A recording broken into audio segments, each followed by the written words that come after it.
Thank you, Commissioner. Prime Minister, good afternoon. Prime Minister, I'd like to ask you some questions about a different topic, and it's about foreign interference in political party nomination processes. So it picks up a bit on some of the points that Ms. Chaudhry made and also the Commissioner raised with you when we came back. And so I'd like, if we could, to take the Prime Minister to Witness Statement 106, to PDF page 10, and particularly to paragraph 36. Mr. Prime Minister, this is one of your statements.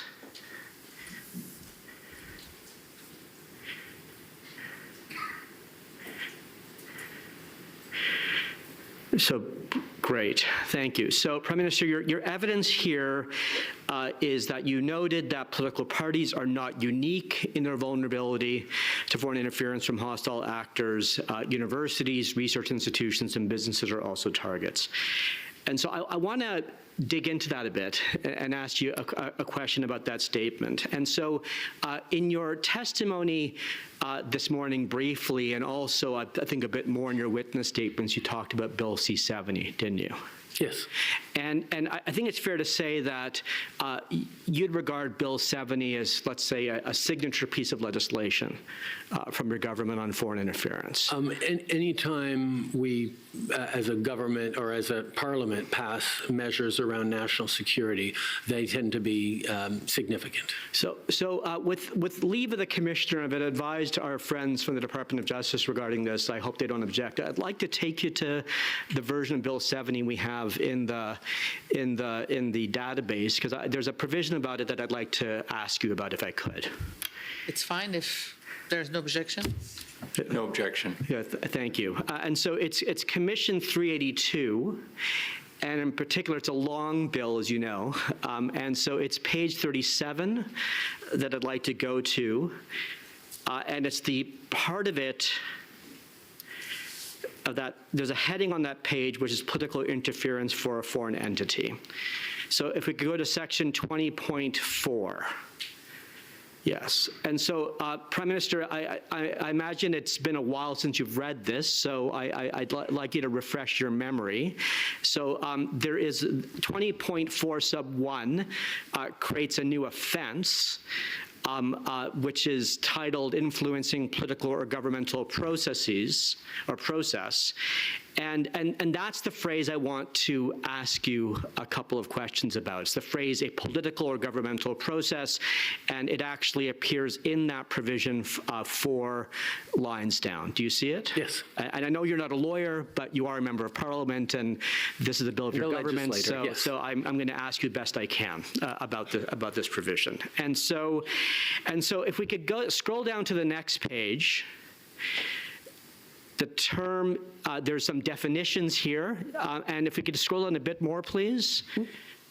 Great, that's terrific, thank you. And so there's a definition of what a political or governmental process is, and so it's a 6-part definition. But what I want to draw your attention to, Prime Minister, is that it includes in that definition not just the holding of an election, so electoral interference, let's say, would be captured by this, but also the nomination of a candidate or the development of an electoral platform by a political party. Do you see that? Yes. Okay.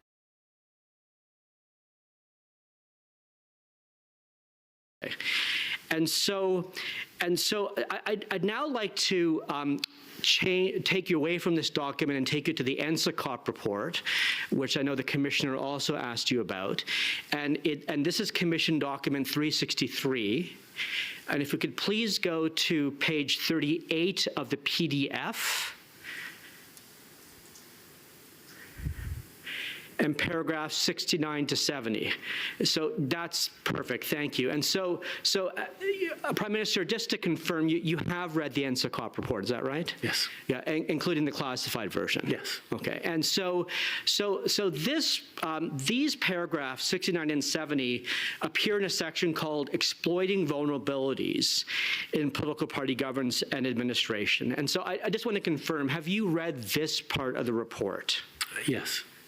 Good. And so I want to ask you a couple of questions about it, if I may. So is there any reason to disagree with NSICOP's conclusion at the beginning of paragraph 69, and I'll quote, which is that foreign actors covertly supported or opposed candidates by exploiting vulnerabilities in political party governance and administration.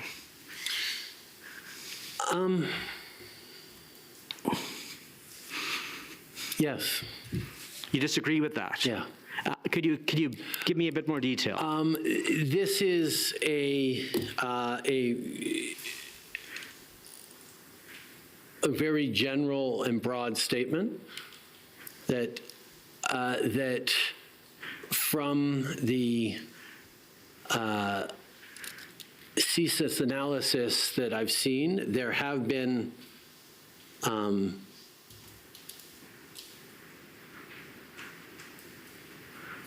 instances where yes, we know that there were attempts at foreign interference in various political party processes and nominations, and that's something that we talked about in the last public hearings as well. But I tend to disagree with the word exploiting vulnerabilities in political party governance administration. Not that there aren't vulnerabilities in everything, but that emphasis makes it seem like some of the choices that political parties have made are only vulnerabilities and not strengths within the political process. Well, so, Prime Minister, there's a couple of follow-up questions I want to ask you about your answer, if I may. So the first is, I saw your evidence in the witness statements. It wasn't discussed this morning, but I think it's fair to say that the view you expressed is that any regulation of internal political party governance has to accept that there's a trade-off between hardening those institutions and processes, to use a security sector term, Yes. and dampening participation and inclusion. Yes. That's fair, Yes, correct? very much. Right. And so, but the framing of that trade-off in your evidence does concede that that hardening might need to be done because those institutions do have vulnerabilities. Isn't that fair? Yes, which is why I lean heavily towards the hardening being done by the political party itself in an open, responsible, and transparent way,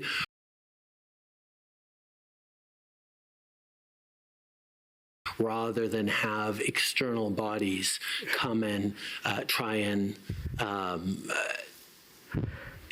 constrict or limit the operations of a political party. Good, and we'll get to that just in a minute. But before we do, there's another follow-up point I want to make, and then I want to ask you some questions here about these paragraphs. So you did point out that NSICOP relied on CSIS intelligence products in reaching this conclusion. I just want to... And in some cases extrapolated a bit from CSIS products. Fair, and Prime Minister, as you know, I can't ask you a question about that.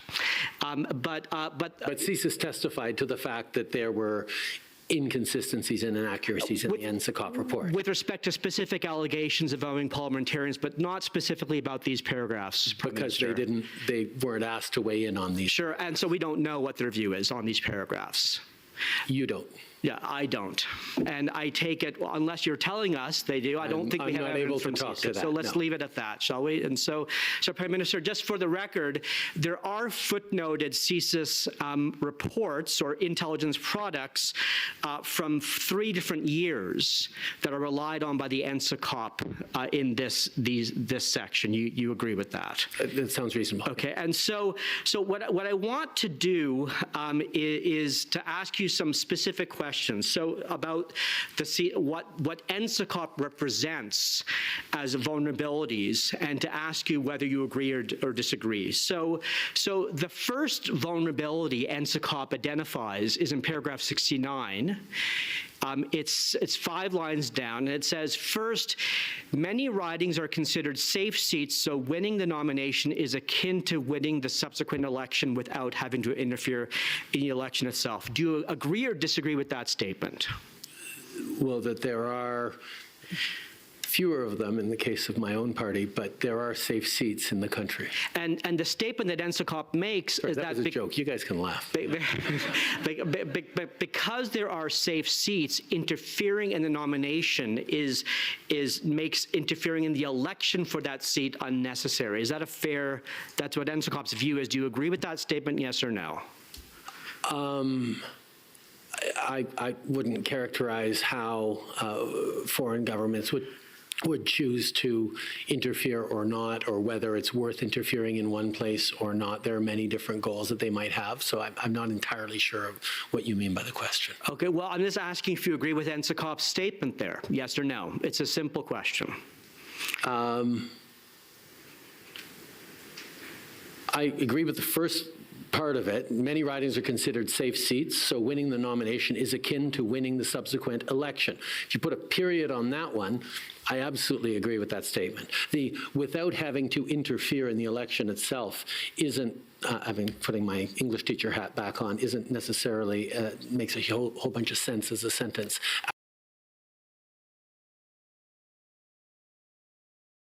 Out of the context of the rest of the paragraph. Well, Prime Minister, I'm not NSICOP, just as you're not CSIS, but I think we can say that for the record, I think NSICOP was saying that if the nomination is really what's at issue in a seat, if a state interferes with that nomination process, it need interfere in the election itself.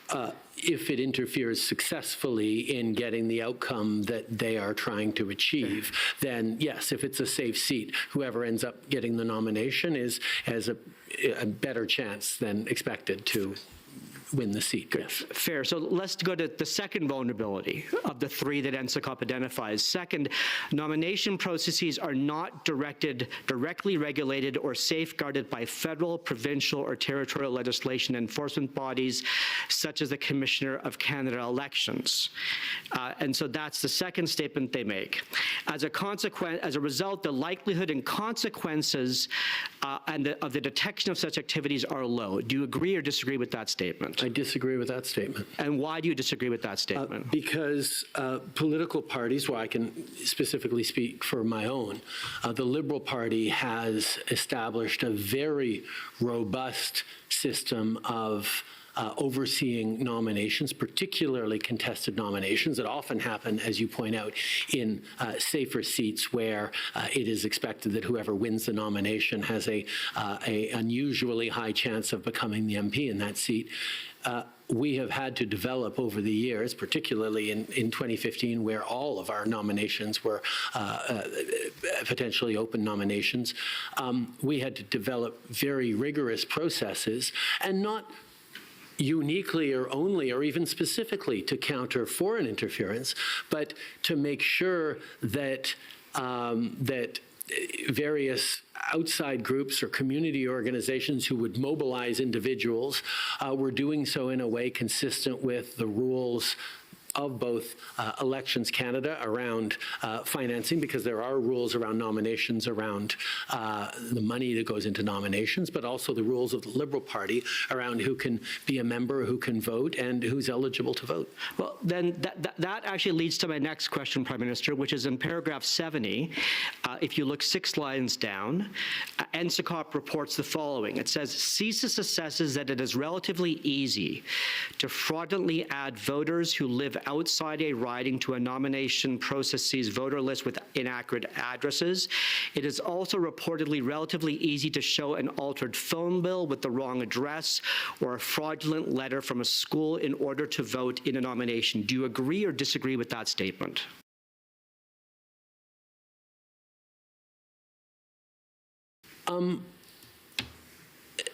That issue of accurate or inaccurate addresses is something that comes up not just in the context of foreign interference, but in the context of the push and pull of internal party processes where one candidate who is keen on winning the election may try and bring in people who live outside the riding, which means that we have developed, not infallible, but strong processes whereby we oversee, the party oversees the registration process and also has the possibility of legal counsel for the various candidates to oversee the nomination process and challenge the result if they feel that it was contested. So we have